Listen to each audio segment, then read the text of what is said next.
du monde. C'est nous qui avons tous les droits, le pouvoir sur cette terre. Ce n'est pas ceux qui excusez-moi du peu, qui se la mettent où ils veulent, juste en haut, et même beaucoup, et même tant au monde. Voilà, donc c'était le cri de colère de Cohen, voilà, qui va reprendre son petit texte tout mignon, tout gentil sur Dieu, mais qui n'emmène pas moins large dans les yeux. Voilà. Donc, je décidais donc, en gare de Tain-le-Paradis, de faire volte-face. Je pris le premier train qui partait dans l'autre sens, ok. Je venais de m'en prendre une belle claque, tic et claque, et tac au tac. Malgré tout, je me remis sur pied dans le même moment, enthousiaste. Question de point de vue, avec une pincée d'épices, de sucre et de sel, s'il te plaît. Petit regret, faut pas que je loupe le coche. Écoute-moi bien, écoute-moi. Fais quelque chose pour moi. Si toi tu aussi, tu sors, tu descends, tu sors de là, pense à me ramener 2 bols, l'un rempli d'eau froide, même gelée, l'autre d'air frais, car le vent fabrique à cet endroit un brin de toilette qui console ce qui n'est pas déplaisant, disons plutôt très plaisant. De suite, j'ouvre l'œil et l'oreille du cœur.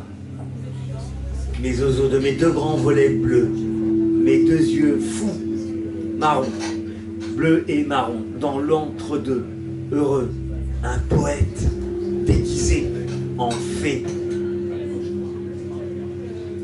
va me rendre visite. D'un coup, il ouvrit une brèche avec ses 2 mains malignes, experte du côté du cœur de la dame blanche. Ma dame blanche, c'est ma protectrice. C'est mon ange gardien, ma fée clochette, ma fée à moi. Puis, soigneusement, le poète, à l'aide d'une dague déguisée en fée, sans se dissiper, ni se disperser, planta puis déposa dans le cœur encore de cette reine blanche, la dame blanche, une sainte rose de toutes les couleurs. Phosphorescente, élégante à qui de droit, aussi mon enfant.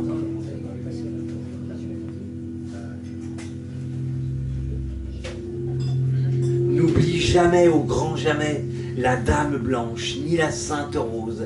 C'est de là son fiancé, pour le meilleur et pour l'empire, le pire de l'empire, sa majesté dans l'éternité. La rose est la folle dame blanche d'amour, en folie douce. Je me nomme comme vous savez, je la nomme, je les nomme, leur majesté, ses majestés. À cet instant précis, l'envie sans envie reprit peu à peu la vie. Telle fut comme ceci, ma maladie, ma thérapie. Au tapis, me dit en soufflant la vache qui rigole, la rigole. En gare de Tain-le-Paradis. Il y aura encore un retour à l'histoire de la gare de Tain-le-Paradis, comme dans l'histoire de Mélodie Mason de Serge Gainsbourg, quand... voilà, j'y reviendrai. Donc c'est dans l'essentiel, un petit préambule. Au texte suivant, je dis que c'est dans le ciel où je demeure, malgré tout, impuissant à résoudre l'équation insoluble, là où tout aurait une réponse. À chaque question posée, ceci est impossible, là où tout aurait son pendant, son lever, son coucher sur l'oreille d'un oreiller que j'interroge. Finalement, en cherchant bien, on finira bien par trouver l'équation du règne de l'homme sur sa terre. Voyons, je cogite, je suis né et bien né, sous le signe du cochon, qui s'y frotte peut se faire piquer. Ça, c'est le signe du scorpion. À l'allumage de mes fusées, à l'allumage de mes lampions, dans le temps d'un frisson. Et puis le grand air, le grand mystère, sous ces grands airs, comment avez-vous dit le grand air, le grand mystère, tous les grands airs. Mes oiseaux, nous arrivons. Vous savez où, non? Vous avez compris le système, non? Au passage à la quatrième galaxie.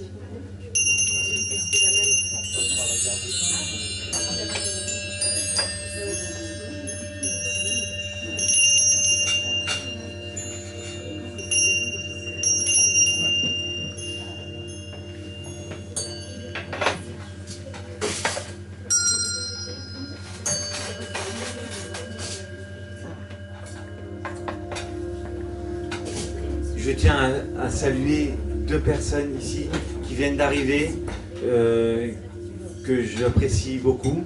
Ça s'appelle Bernard et Jeanne. Je les salue, je les ai vus arriver. Spéciale dédicace à eux pour être venus ici.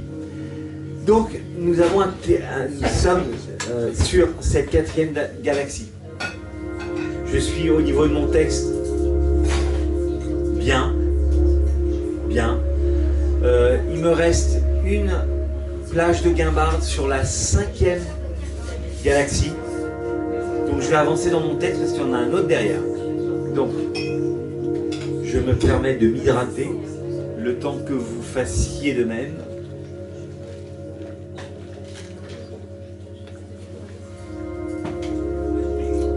Oui, donc, alors, à l'allumage, le signe du scorpion, à l'allumage de mes fusées, à l'allumage de mes lampions, dans le temps d'un frisson. Et puis, le grand air, le grand mystère sous ces grands airs, comment avez-vous dit? Si discrète, ma douce, tu es, puisses-tu le rester, mais dis-moi, as-tu pris en garde de teint le paradis? La correspondance qui devait t'amener à moi, mais qui, Dieu seul le savait, n'existe pas, n'a jamais existé, mais qui peut-être un jour verra son existence avérée. En fait, il n'y a que Dieu qui sait, qui tire la ficelle, voilà. Si discrète ma douce, viens voir l'envie dans ma vie. Waouh, là où ces deux-là s'enracinent, à la racine d'un arbre, via la source, là où viennent s'étaler, s'étirer de tout leur long, avec leurs longs bras tentaculaires et musclés, en terre puis sous terre, race in, c'est tout dans la sève. Le sang de l'arbre. Sa Majesté me fait dire, tu sais, je comprends vite, mais il faut m'expliquer longtemps. Je précise, il m'arrive peu fréquemment de courir après quoi ou qui que ce soit.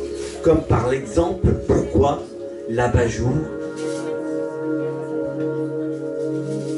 Le filament si brillant, incandescent, comme un diamant si fragile, comme quand il monte de cime en cime, des cieux en yeux à travers le plus saisissant de son ciel, de son miel, mes yeux pleurent dans le ciel bleu.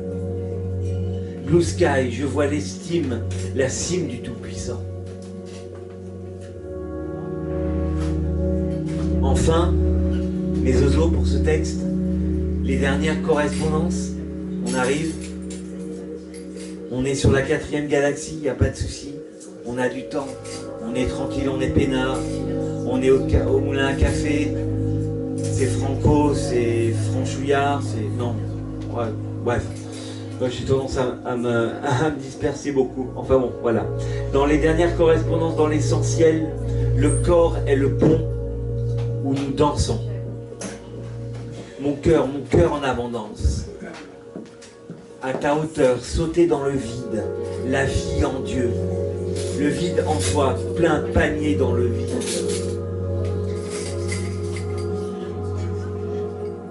Tu veux faire le grand saut? Tourne-toi vers moi. Ce saut-là, aussi saut que moi. Le saut est périlleux. Dangereux. Mais nous sommes bien courageux. Crois-moi, tu dois t'en rappeler. Si tu veux faire le saut, viens me voir. Je t'aiderai à tourner la tête du côté où il le faut. Tu te rappelleras de ce passage, sage ou passage, Dieu, Dieu, Dieu, Dieu, vois, vois, vois, du haut en bas et de bas en haut, Dieu en Dieu, homme, femme, enfant, il vous faudra encore attendre que le brasier de feu s'enflamme du feu de Dieu. Leur approche la fin de ce premier texte, j'accroche mon par-dessus, qu'il prenne feu, oui, que mon par-dessus prenne feu, lui aussi que j'y vois plus clair, en moi, sur toi, viens, accroche-toi au grand mystère, dans notre grande demeure, mesure ta corde à sauter, saute au trot, lâche-la, accorde-toi, le retour en enfance accompagne l'araignée qui plonge dans la corde, dans la route de ces majestueux pommiers.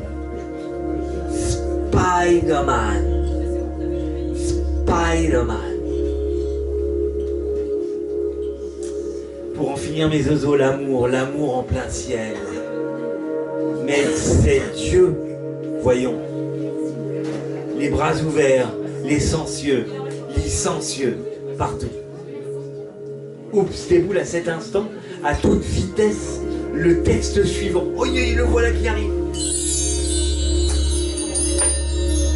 Faut se dépêcher. Je dis que je ne cours jamais après quelque chose, mais un texte arrive. Et quand un koan arrive pour chasser un autre koan, c'est à ce moment-là où déboule à l'instant, à toute vitesse, le texte suivant, bousculant du fait le précédent. Ce koan ici, présent, va s'achever. Arrive un autre koan, second opus d'essentiel. L'essentiel. J'espère que vous avez compris. L'essentiel de l'essentiel. Voilà. Je l'aurais répété au moins 258 fois ce soir. Voilà, c'est pour vous. Mes oiseaux, mes oreilles. Comment ça fait? Comment ça fait la majesté? Pardon. Comment ça fait la pensée par koan? Analyse de la pensée. Non, je ne vais pas vous faire une prise de tête, c'est très très futile. À vos stylos, mes oreilles. Soyons subtils.